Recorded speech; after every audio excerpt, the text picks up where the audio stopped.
A very good morning to all of you. All of you are getting the voice? Good morning sir. Good morning. बेटा सबको आवाज़ आ रही है? Yes sir. First we will take your attendance.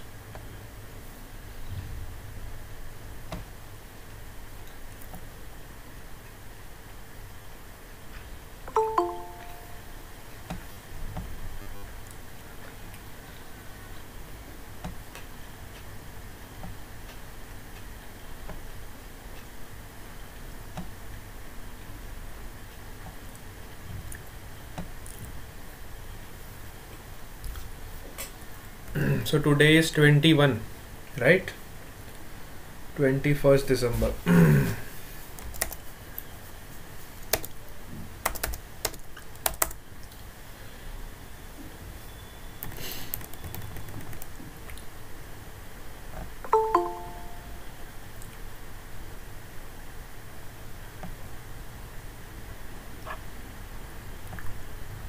Gaurav वटानी,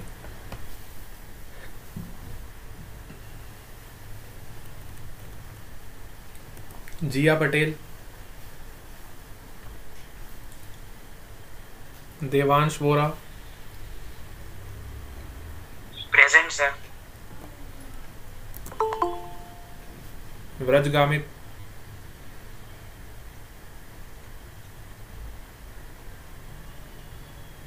व्रजगामित present sir. Yaksh Bhadani, present sir. Prerak Tailor, present sir. Harsh Patel, present sir.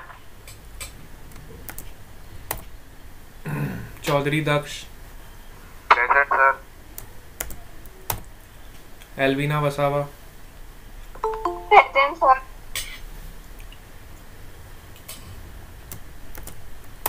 Elvina Vasava. Okay. Justin Gamit,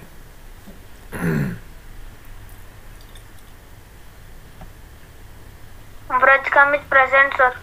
हाँ बेटा हो गया आपका अटेंडेंस। हाँ, Justin Gamit, Aditya Chaudhari, present sir.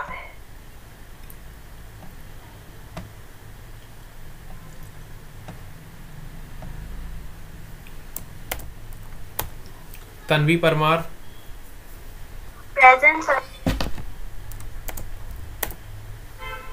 Dev Bhalodiya, Devang, Prince Rathod, present sir. Raunik Gamit, present sir. Meet Gamit. Present sir. Raunik Gamit बेटा इतने class से क्यों नहीं आ रहे थे?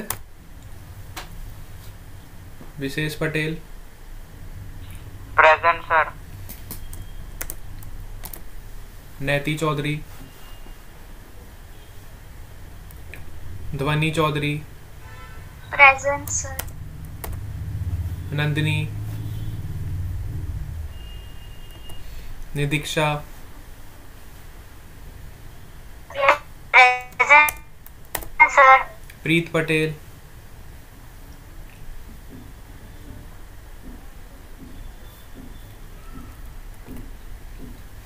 गामित हेतवी,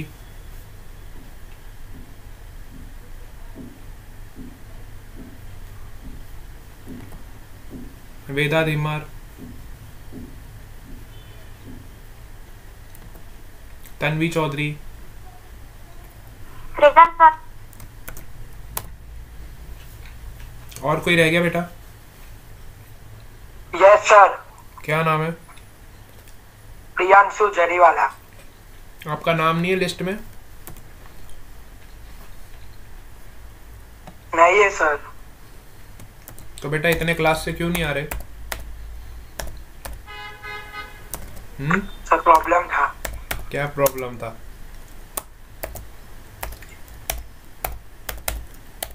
क्या प्रॉब्लम था बेटा? Facial palsy. सर फेशियल मतलब गामे थे। समझा नहीं मैं बेटा। सर मुंह पे कुछ हो गया था। अच्छा, मुंह पे कुछ हो गया था। हम्म। अब ठीक है? हम्म। कितने महीने से हो गया बेटा मुंह पे तेरे को? से 1 महीना हुआ। 1 महीना हो गया। अब दिवाली पे पटाखे चलाए थे क्या? नहीं नहीं, फिर? वो ठंडी की वजह से हुआ। अच्छा, ठंडी की वजह से हो गया। चलो कोई बात नहीं, अब ध्यान रखो बेटा। प्रेजेंट लगा दिया मैंने। और कौन रह गया? Hetvi, Gamit Hetvi. Anybody else? Sir स्नेह गोर। है बेटा? जोर से बोलो नाम। सर मेरा भी नहीं है। क्या नाम है? नाम बताओ ना। स्नेह गोर। स्पेलिंग? SNEH, स्नेह। स्नेह गोर, GAUR है ना? राइट ना बेटा? स्पेलिंग चेक कर लो।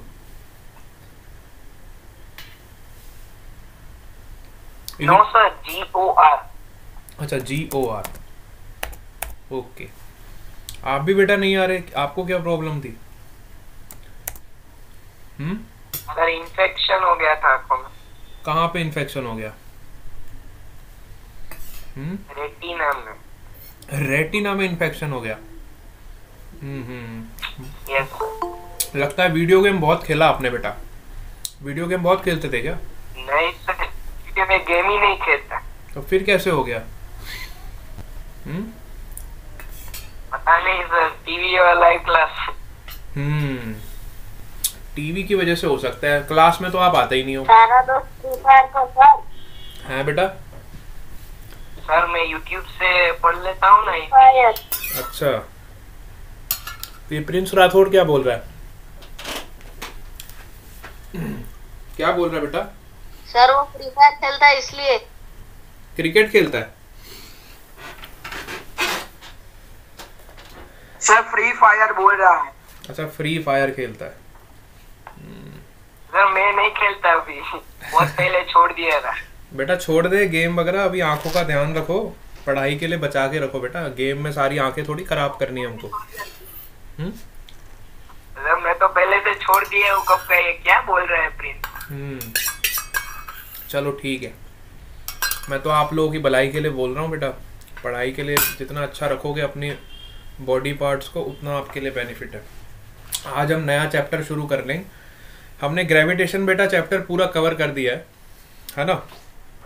लास्ट क्लास में ग्रेविटेशन में किसी को कोई भी कर लिया था 1 मंथ अगो। है बेटा? वो मैंने YouTube से कवर कर लिया था 1 मंथ अगो। चलो ठीक है, ग्रेविटेशन हमने कवर कर लिया है। नेक्स्ट आपका चैप्टर कौन सा है? Work, energy and power, right?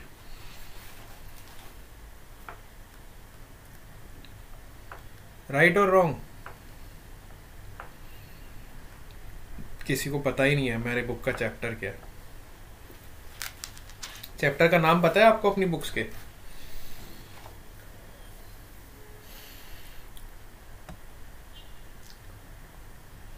बेटा हाँ ना कुछ बोलोगे कि नहीं बोलोगे?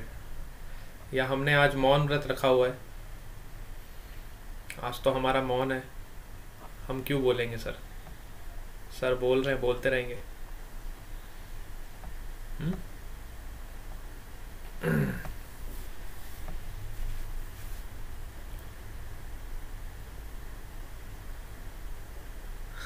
अरे ग्रेविटेशन के बाद कौन सा चैप्टर है बुक में? इतना तो पता होना चाहिए ना आप लोगों को। उतना भी नहीं पता? यस। Work and energy. हाँ, वर्क, एनर्जी एंड पावर। तो वर्क से आप लोग क्या समझते हो? What do you mean by work?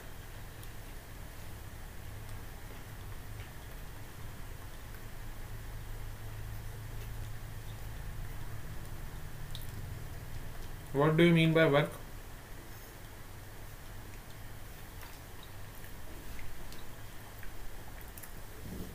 आप डेली लाइफ में जो काम करते हो उसको वर्क बोलते हो?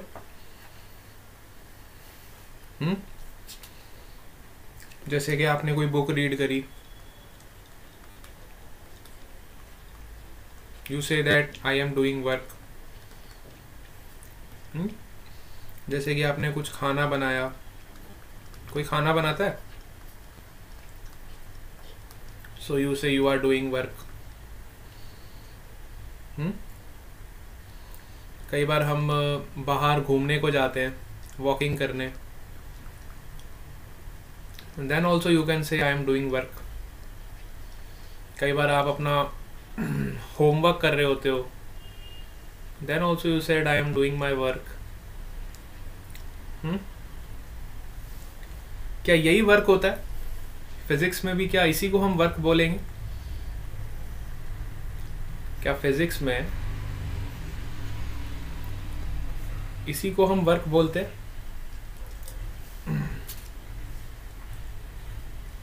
यस और नो?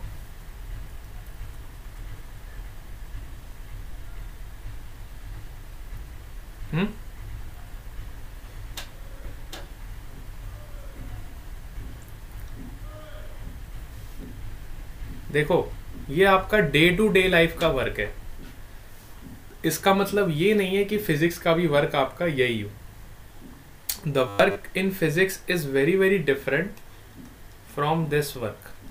हम नॉर्मली इंग्लिश में जो वर्क यूज करते हैं वो वर्क और फिजिक्स के वर्क में काफ़ी फ़र्क है। मतलब फिजिक्स का जो वर्क है वो साइंटिफिक वर्क, ठीक है, it is the scientific conception of work, है ना। तो सबसे पहले तो ये बात दिमाग से हटा दो कि जो आप डे टू डे लाइफ के काम करते हो वही आपका वर्क है। नहीं, there is scientific meaning to this conception. Scientific conception of work, ठीक है, there is scientific conception of work. Work क्या होता है according to physics?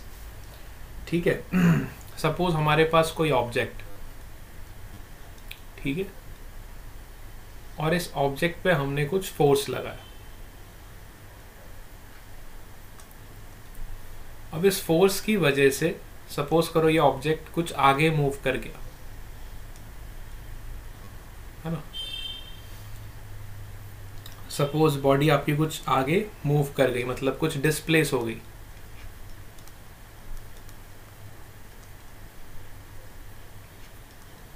Then I can say that work is done. Sorry, then I can say work is done.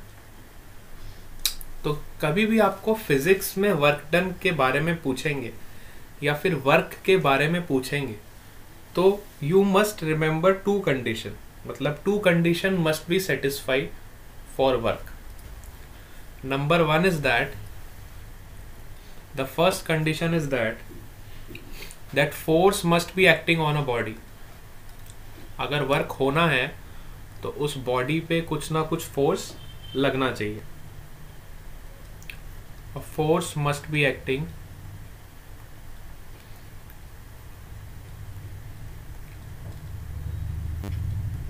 on a body. This is the first condition. And the second condition is that the body must be displaced from one position to another. Body must be displaced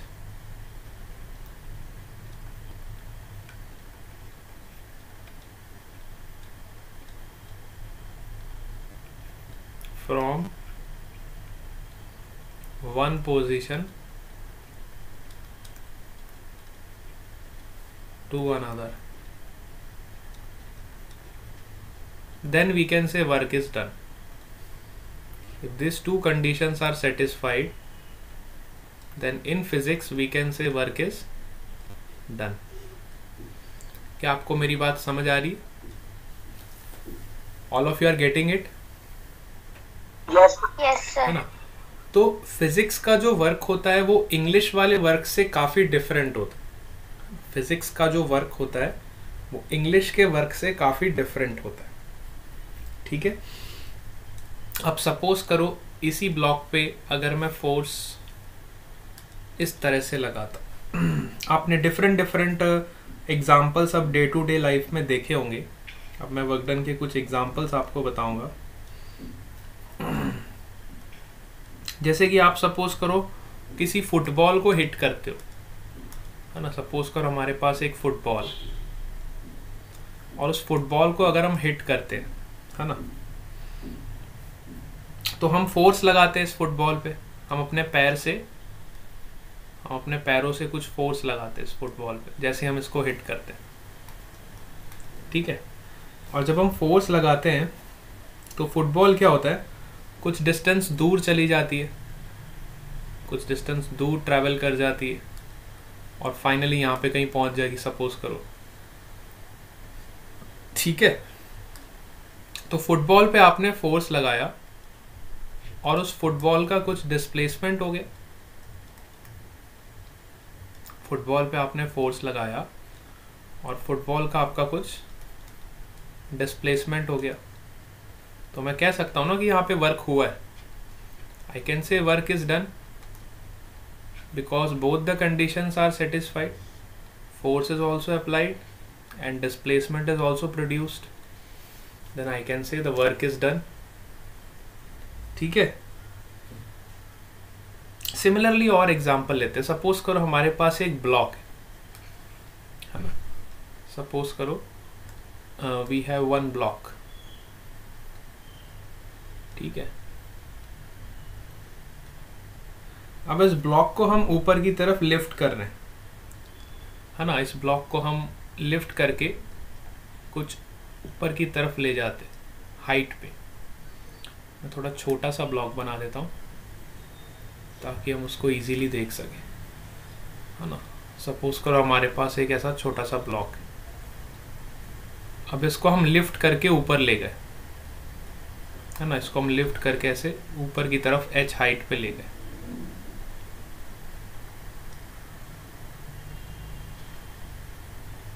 ठीक है। तो जब हम block को ऊपर की तरफ ले जाते हैं, है ना, तो ब्लॉक को जब हम ऊपर की तरफ लेके जाते हैं तो हमने क्या किया, कुछ फोर्स लगाया होगा तभी तो ऊपर गया हो। हमने कुछ फोर्स लगाया इस ब्लॉक पे, तो ये ब्लॉक ऊपर गया और इसका डिस्प्लेसमेंट कितना हो गया, h हो गया। इसका डिस्प्लेसमेंट कितना हो गया, h हो गया। Then I can say that force is also there and displacement is also there, then it is said to be work is done, work is done। तो फिजिक्स का जो वर्क डन है English के work done से काफ़ी अलग। मेरी बात आप अच्छे से आप समझ पा रहे हो, ठीक है। तो वर्क डन अब किस किस पे डिपेंड करता है, what are the parameters, or you can say what are the factors on which the work is dependent। factors on which work is dependent।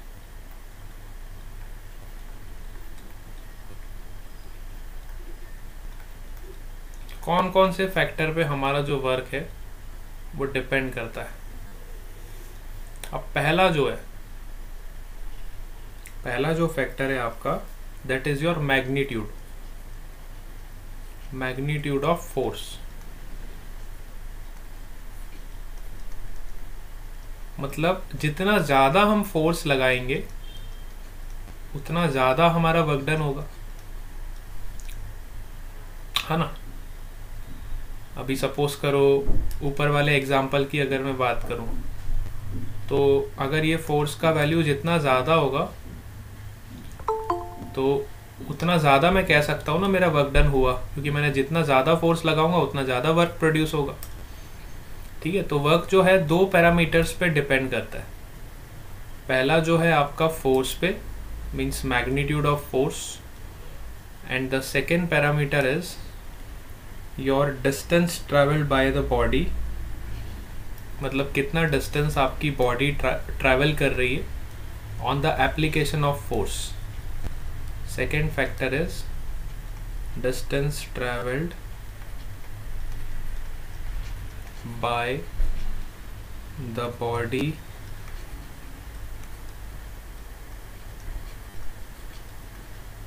on the application of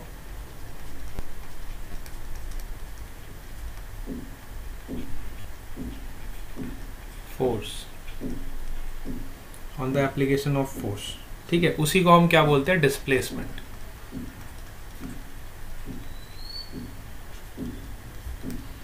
ठीक है, जितना ज़्यादा आपका बॉडी का डिस्प्लेसमेंट होगा उतना ज़्यादा आपका वर्क डन होगा, और अगर बॉडी आपका कम डिस्प्लेसमेंट होगा तो उसका वर्क डन कम होगा।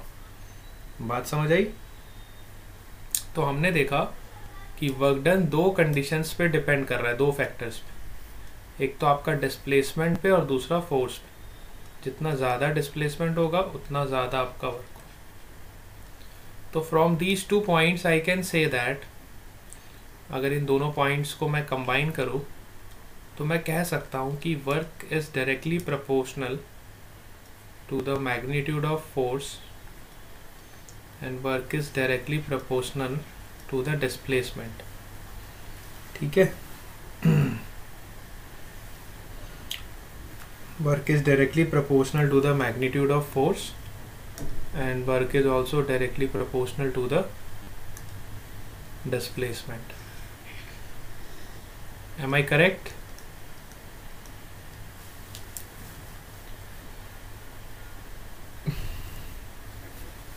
All of you are getting this? Yes, sir. है ना? Now we will discuss work done. हाँ बेटा, यस यस बोलो बेटा, किसी को डाउट है क्या?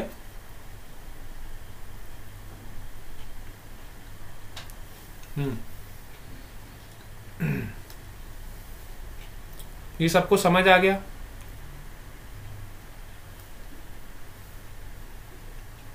Yes sir.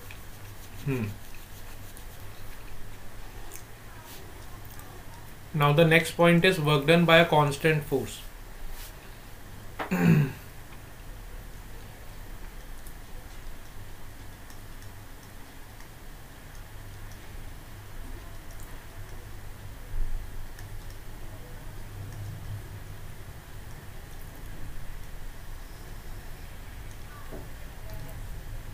सपोज करो हमारे पास ऐसा ऑब्जेक्ट, और हमने इस पे एक कांस्टेंट फोर्स लगाया।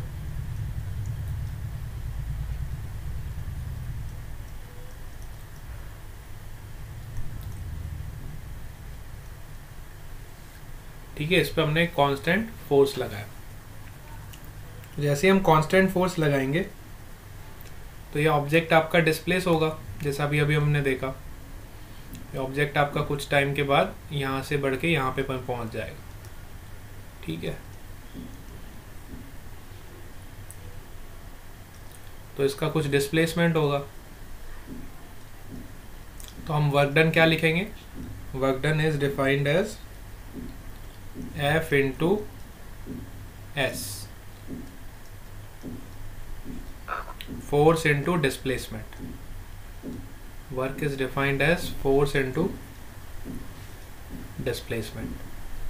ठीक है, अब यही सपोज करो अगर हमारा फोर्स किसी एंगल पे होता। अब सपोज करो, अभी तो फोर्स एकदम सीधा सीधा अप्लाई किया है ना। सपोज करो अगर मैं फोर्स किसी एंगल पे अप्लाई करता,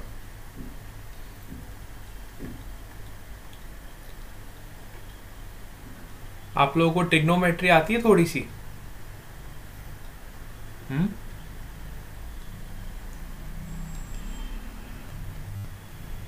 Any one of you knows the trigonometry?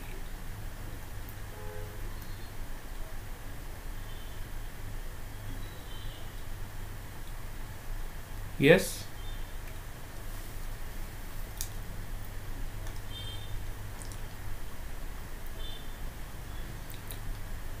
ठीक है, थोड़ी सी भी ट्रिग्नोमेट्री अगर आपको आती है तो you can easily understand this case. Suppose now we are applying the force at an angle. Now we are applying the force at an angle theta. Let's say this is the angle theta, and we are applying the force like this, and the object is moving and it is displaced finally to this point. With the help of this force which is acting at an angle theta. इस force की वजह से आपका ये object जो है वो displace हो गया. तो इस फोर्स के देखो दो कंपोनेंट्स होंगे. One is your F cos theta,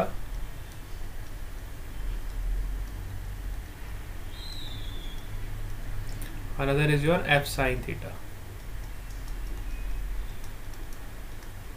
Similarly, f cos theta, f sin theta.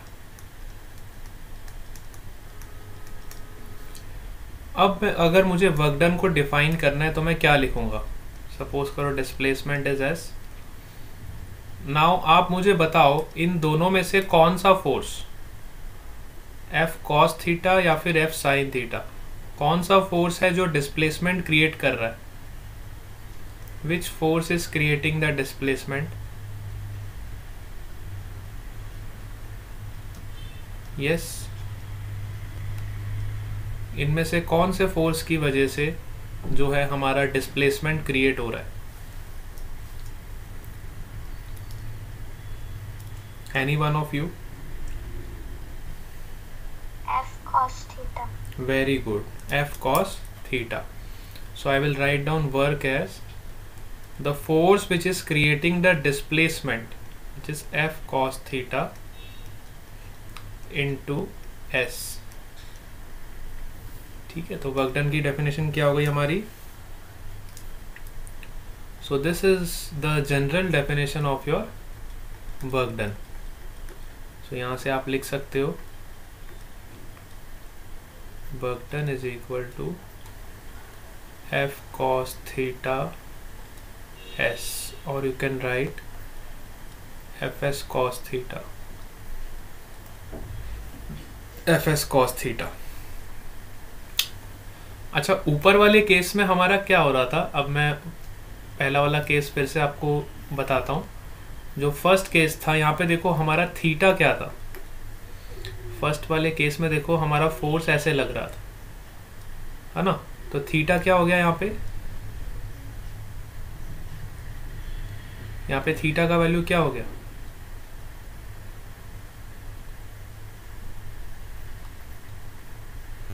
Yes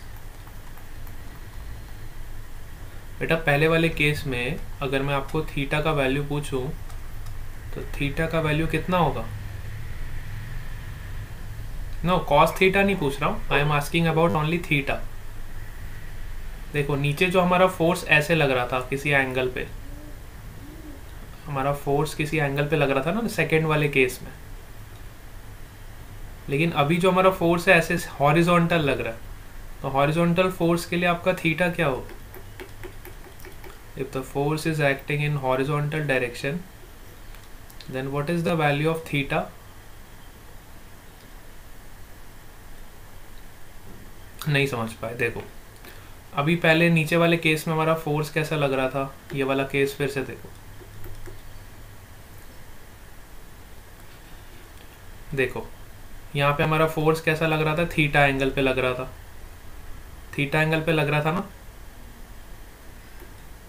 ये थीटा एंगल पे हमारा फोर्स लग रहा था ना ऐसे. अब सपोज करो हमारा फोर्स ऐसे लग रहा है, तो जब ऐसे फोर्स लगेगा तो थीटा क्या होगा? जीरो. जीरो. Very good. किसने आंसर किया? देवांश. बिल्कुल सही जवाब बेटा. तो हमारा थीटा कितना हो जाएगा? 0 डिग्री हो जाएगा बेटा. देखो यहाँ पे हमारा थीटा 0 होगा. फिर जब हम ऐसे फोर्स लगाएंगे, सपोज करो हमने लगाया 30 डिग्री पे, तो ये फोर्स हमारा 30 डिग्री पे हो जाएगा. फिर हमने फोर्स लगाया सपोज करो 60 डिग्री पे, तो ये हमारा 60 डिग्री पे फोर्स हो जाएगा। फोर्स करो, फोर्स लगाया हमने 90 डिग्री पे, तो ये 90 डिग्री पे फोर्स हो जाएगा। सपोज फोर्स लगाया हमने 180 डिग्री पे, तो ये 180 डिग्री पे फोर्स हो जाएगा। ठीक है, तो थीटा हमें पता चलना चाहिए, है ना। तो अगर आप थीटा इक्वल टू 0 रखोगे तो आपको देखो यही वाली इक्वेशन फिर से मिल जाएगी। If you put theta is equal to 0 in second equation, you will get the first equation. देखो यहाँ पे थीटा की वैल्यू 0 पुट करो, यहाँ पे थीटा की वैल्यू 0 पुट करो, तो cos 0 का वैल्यू कितना होता है? क्या हम जानते हैं cos 0? ट्रिग्नोमेट्री आती है हमें थोड़ी सी। क्या हमें cos 0 का वैल्यू पता है? एनी वन ऑफ यू, अगर हमें थोड़ा सा भी ट्रिग्नोमेट्री आता हो तो? वैसे मेरे ख्याल से आप लोग 10th क्लास में पढ़ते हो ट्रिग्नोमेट्री, लेकिन 9th से थोड़ी थोड़ी आपको पढ़ाई जाती है। 9th क्लास में ट्रिग्नोमेट्री है आपको? यस बेटा।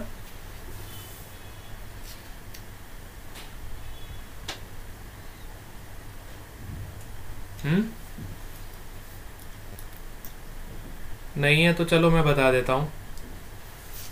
आपको है ट्रिग्नोमेट्री? किस में से कोई बोल ही नहीं रहा है? Nobody is saying. मेरे को बताओगे तो पता चलेगा ना बेटा, ऐसे मुझे कैसे पता चलेगा?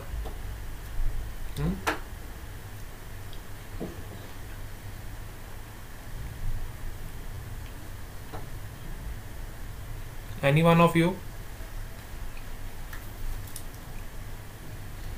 देखो cos 0 का वैल्यू होता है 1, so you will get the first equation which is f into s। ठीक है,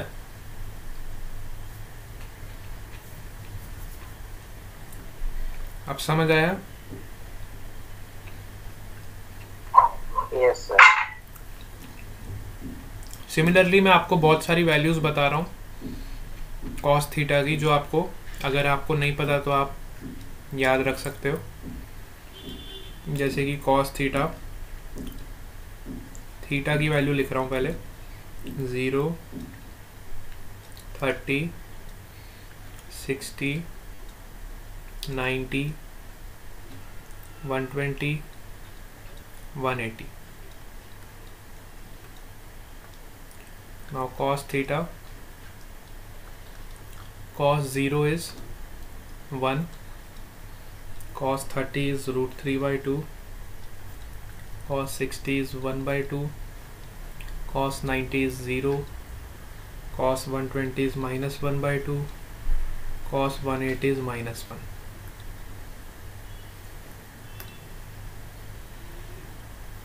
If you don't know trigonometry, you can just remember this table।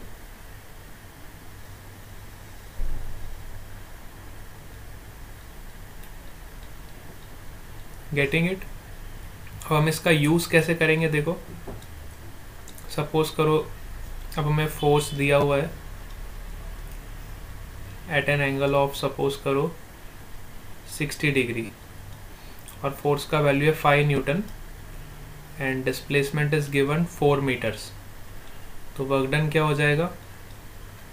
Fs cos theta. So you will write force का value कितना है 5, displacement कितना है 4, and cos 60 का value you can see from table which is 1/2। So we'll substitute here 5 into 4 into 1/2। So our answer will be 10, and the unit of work is joules, so your answer will be 10 joules। Suppose करो हमें 90 degree पे force दिया है 5 Newton, then what will be the work done? Work done is equal to Fs cos theta। So value of force is 5, displacement is 4, and cos theta is 90 degree. cos 90 का value कितना होता है? 0। 0। तो आपका work done कितना हो जाएगा? 0। ठीक है। सपोज करो हमें थीटा का वैल्यू दिया हुआ है, फोर्स ऐसे दिया हुआ है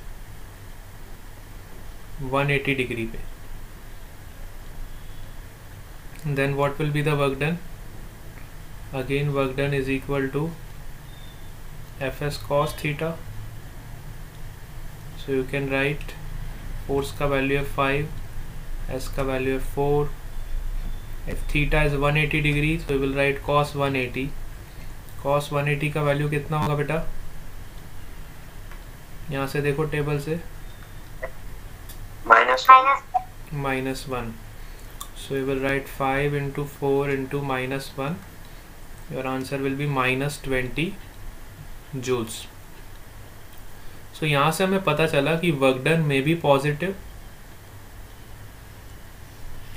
वर्क डन में B 0 and work done may be negative. So you have to write this point. Work done can be positive,